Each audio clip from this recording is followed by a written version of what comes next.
నిర్వహించి ప్రపంచం దృష్టిని ఆకర్షించాం.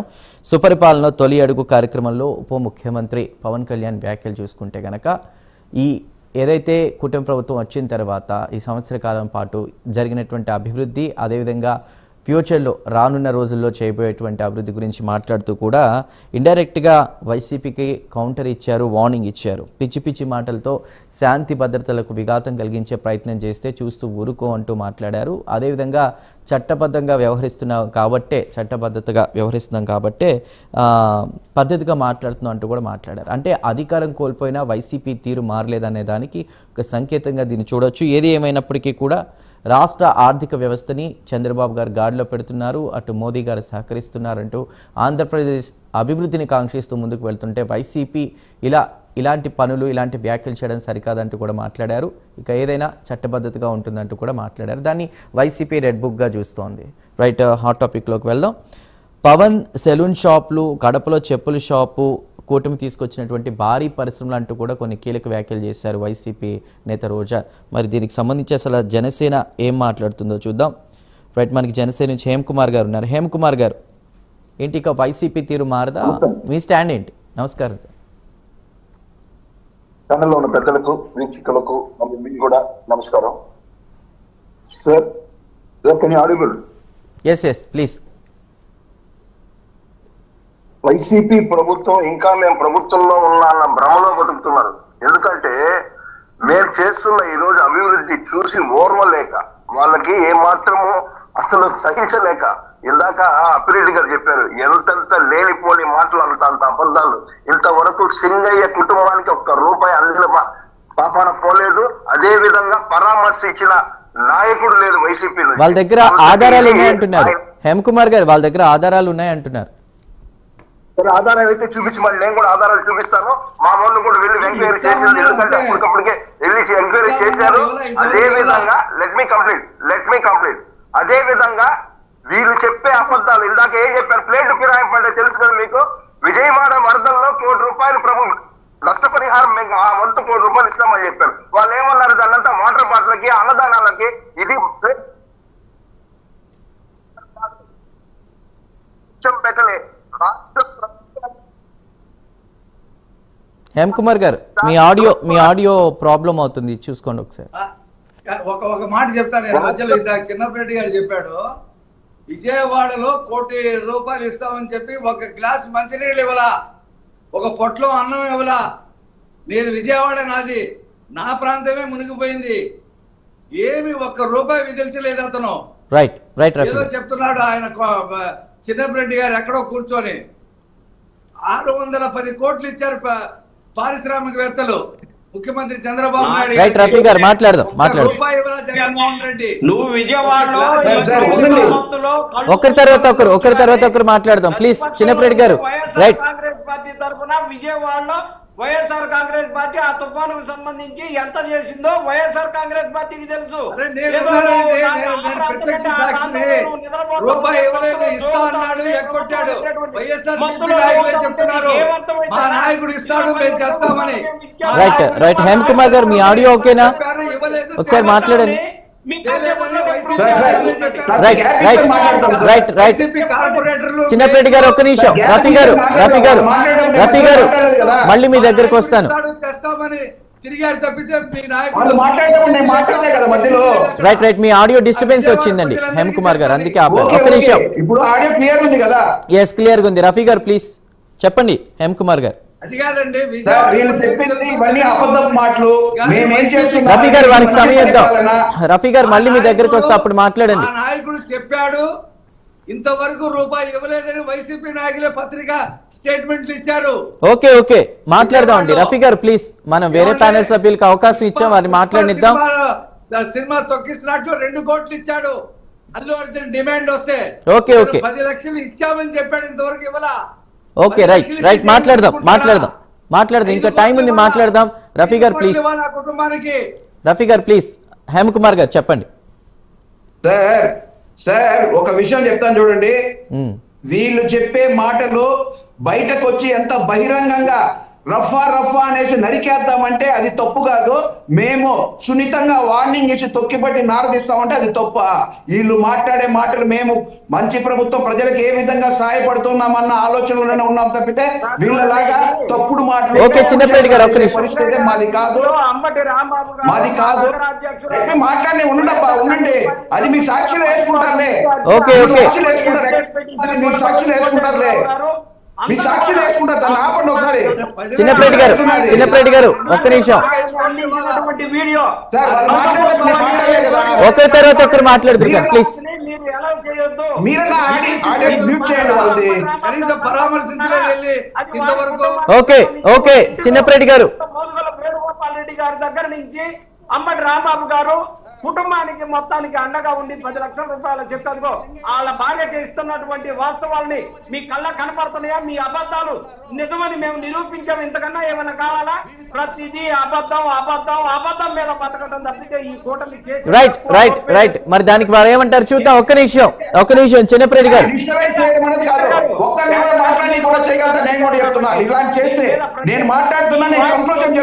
ప్లీజ్ ఓకే చిన్నప్రెడ్డి గారు. రఫీ గారు ప్లీజ్. రఫీ గారు రాబోయే రోజుల్లో ఇంకా 4 సంవత్సరాలు ఉంది ఎలక్షన్ కి. అప్పుడే వీళ్ళు జమ్మిలి అంటారు, గుమ్మిలి అంటారు. వీళ్ళకి ఏం సంబంధం అసలు? నువ్వు ఇలాంటి తప్పుడు మాటలు, తప్పుడు సమాచారం అందించే ఈ వైసీపీ నాయకులకి ఇంకా కూడా సిగ్గు రాకుండా ఈ విధంగా ప్రవర్తిస్తున్నారు. చిన్నప్రెడ్డి గారు ప్రజల పట్ల ఏ మాత్రం వీళ్ళకి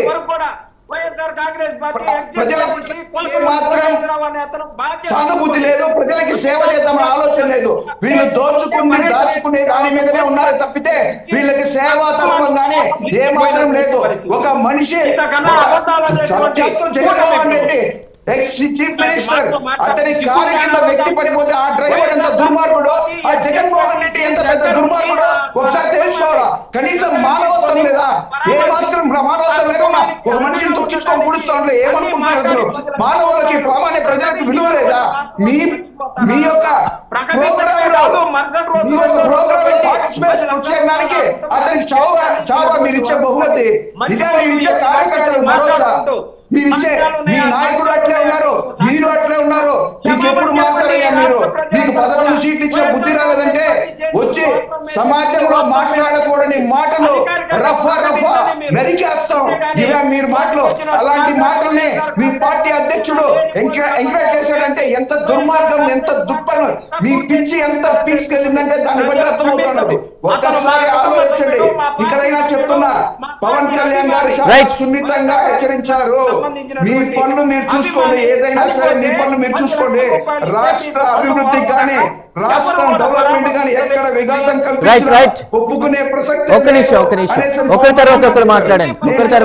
చిన్నప్రెడ్డి గారు ప్లీజ్. మాట్లాడడం సోపు గమ్మున ఉన్నా, మధ్యలో ఇలా మాట్లాడి డిస్టర్బ్ చేయడం అనేది మంచి పద్ధతి కాదు. రైట్. హేమకుమార్ గారు చిన్నప్రెడ్డి గారు మనం ఏం మాట్లాడుతున్నామో ప్రజలకి. రైట్. హేమకుమార్ గారు బిఫోర్ దట్ ఒక్క నిమిషం. ప్యానెల్లో ఉన్న సభ్యులకి విజ్ఞప్తి, ఒకరికి సమయం ఇచ్చినప్పుడు వారు మాట్లాడిద్దాం. మీ దగ్గరకు వస్తాను. హేమకుమార్ గారిని మాట్లాడమన్నాను. హేమకుమార్ గారు ప్లీజ్. ఒకటి మనం చూడాలి. సత్తెనపల్లిలో కావచ్చు, పల్నాడులో కావచ్చు. చిన్నప్రెడ్డి గారు స్టార్టింగే మీకు ఇచ్చాను, మీరు మాట్లాడారు. కనీసం వాళ్ళకి సమయం ఇవ్వాలి. ఒక్క నిమిషం సార్ ప్లీజ్. వైఎస్ఆర్ కాంగ్రెస్ ఊరుకోదు.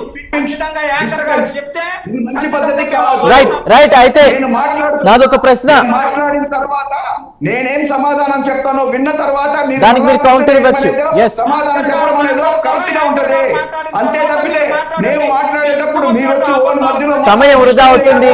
ప్లీజ్. అంతా ఇట్లే ఉంటుంది సార్. మధ్యలో మాట్లాడి డిస్టర్బ్ చేయడం, మధ్యలో వచ్చి గెలకడం, ఈ రాష్ట్రం పట్ల బాధ్యత లేకుండా ప్రవర్తించడం.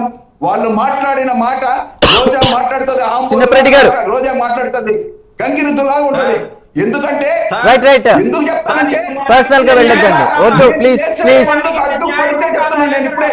మీరు ఆ మాట్లాడేటప్పుడు అడ్డుపడద్దు, మేము చేసే పనులకి అడ్డుపడద్దు. శాంతంగా ఏనండి ఏం మాట్లాడుతున్నాము. చిన్నప్రెడ్డి గారు ప్లీజ్ అండి, సమయం వృధా అవుతుంది.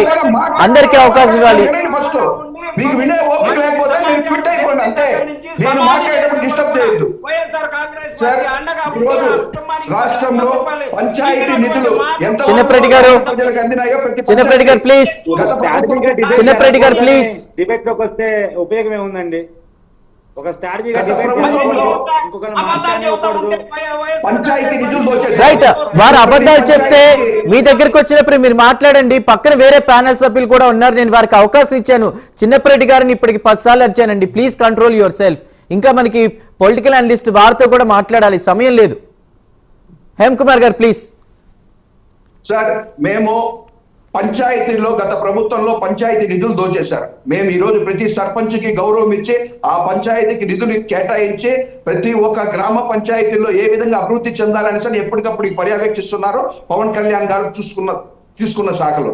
అదే విధంగా మన్యం జిల్లాలో ఎప్పటికీ లేని రోడ్లు, ఎప్పుడు చూడని రోడ్లు ఈ రోజు రాష్ట్ర ప్రభుత్వం రాష్ట్రం మొత్తం మీద విలేజెస్ లో మన్యం జిల్లాలో రోడ్లే చూడలేదు వాళ్ళు. పాపం ఒక హాస్పిటల్కి వెళ్ళాలంటే ఎలాంటి పరిస్థితులు వెళ్ళేవాళ్ళో గత ప్రభుత్వంలో డోలీలు మూసుకొని పోయి చూసాం మనమంతా.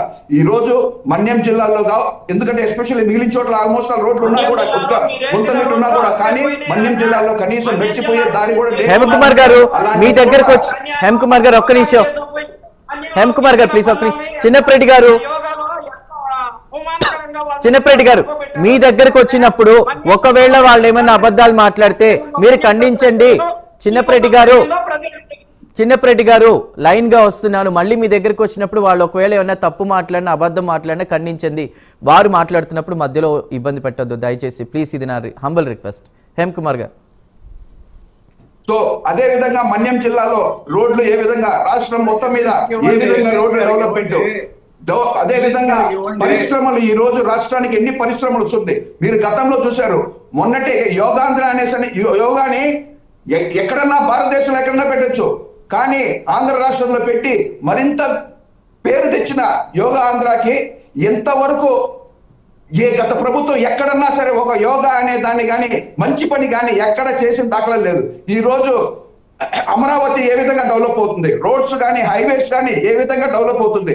మేము ముమ్మాటికి ఎప్పుడు ప్రజల పట్ల ప్రజలకి విశ్వాసంగా భరోసాగా ఉన్నామే తప్పితే వీళ్ళ మారిగా బూటకపు మాటలు బూటకపు చేస్తా వచ్చినోని నరికేస్తాం, తొక్కేస్తాం, కారు కింద తొక్కేస్తాం అలాంటి మాటలు మాకు అవసరం లేదు. మాది డెవలప్మెంట్, ఇది మంచి ప్రభుత్వం. ఎందుకంటే మేము చేస్తున్న డెవలప్మెంట్ ఎక్కడైనా సరే మీడియా ద్వారా మీరే చూడండి, ప్రతి ఒక్కటి ప్రజలకు ఎప్పటికప్పుడు కనబడుతుంది.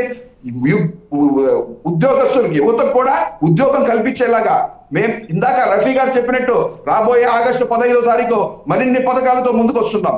రాష్ట్ర యువతకు ఉద్యోగం లేని వారికి వాళ్ళకి భరోసాగా పెన్షన్ ఇచ్చే వారికి అది కూడా దాఖలవుతుంది.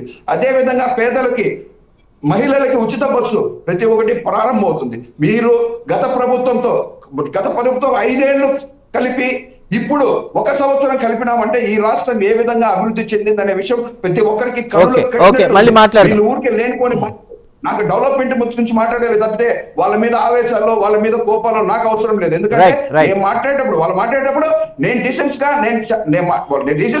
ఇంటరప్ట్ చేయలేదు ఎవరిని. నేను వాళ్ళు మాట్లాడేది మొత్తం వింటున్నా, రాసుకుంటున్నాను. నేను వచ్చి దానికి ఎక్స్ప్లెయిన్ చెప్తున్నా. నేను ఇంతలో మాత్రం లేనిపోయిన మాట ఒకవేళ మీ దగ్గర కూడుకుంటే మీ టర్మ్ వచ్చినప్పుడు మాట్లాడండి. ఎందుకంటే వాళ్ళు అవకాశం ఇచ్చిందే ప్రజలకు ఎవరేం చేశారో దాన్ని చెప్పడానికే ప్రైమ్ లైన్ ఛానల్ వాళ్ళు అవకాశం ఇచ్చారు. అది మనం ముందుగా చెప్పాలి తప్పితే ఊరికే కోర్ చేస్తాను నరికేస్తా ఇటువంటి మాటలు పనికిరావు. ఏం సూచిస్తున్నాము పొద్దున్న లేచి వచ్చి మన డిబేట్ లో ఎవరెవరు ఏం చేశారని సరే దాన్ని సూచించుకుని వాళ్ళు దాన్ని ప్రజలు మెప్పు పొందడానికి అది ఆలోచించాలి తప్పితే ప్రజలకు ఏం చేశామని సరే ఊరికే లేనిపోయి ఈ రోజు గత 5 ఏళ్ళు అభివృద్ధి ఈ 1 సంవత్సరంలో ఈ రాష్ట్రం ఎలా అభివృద్ధిలో ఉందనే సరే మీ కళ్ళకు కట్టినట్టు కనబడుతుంది. ఇది ఊరికే మేము మాటలు చెప్పుకోవడము ఇది కాదు. వాళ్ళు 2000 నుంచి 3000 పెంచడానికి 5 ఏళ్ళు పట్టింది. మళ్ళీ డిస్కస్ చేద్దాం ఫర్దర్ గా. హేమ్ కుమార్ గారు చూడండి, మీరు పథకాలు కూడా మళ్ళీ మాట్లాడదాం, వాటి గురించి మళ్ళీ మాట్లాడదాం. ఒక్క నిమిషం కార్తీక్ గారు ఉన్నారు. కార్తీక్ గారు రైట్. కార్తీక్ గారు ఇది మంచి ప్రభుత్వం.